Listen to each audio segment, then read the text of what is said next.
மேலும் ஒரு அண்மை செய்தி, பாலியல் வன்கொடுமை NCW விசாரணை. 13 வயது சிறுமி பாலியல் வன்கொடுமை செய்யப்பட்ட வழக்கில் 3 நாட்களுக்குள் அறிக்கை தாக்கல் செய்ய உத்தரவிடப்பட்டிருக்கிறது. உரிய விசாரணை நடத்தி குற்றவாளிகளை பிடிக்குமாறும் தெரிவிக்கப்பட்டிருக்கிறது. கிருஷ்ணகிரி பாலியல் வன்கொடுமை வழக்கை தாமாக முன்வந்து விசாரணைக்கு எடுத்தது தேசிய மகளிர் ஆணையம். 13 வயது சிறுமி பாலியல் வன்கொடுமை செய்யப்பட்ட வழக்கில் 3 நாட்களுக்குள் அறிக்கை தாக்கல் செய்ய தமிழக அரசுக்கு உத்தரவு பிறப்பிக்கப்பட்டிருக்கிறது.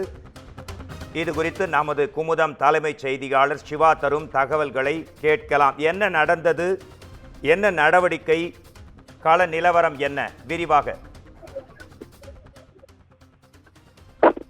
கிருஷ்ணகிரி மாவட்டத்தில் 13 வயது பள்ளி மாணவி பாலியல் வன்கொடுமை செய்த விவகாரத்தில் தேசிய மகளிர் ஆணையம் இந்த வழக்கை தானாக முன்வந்து தற்போது விசாரணைக்கு எடுத்திருக்கிறது.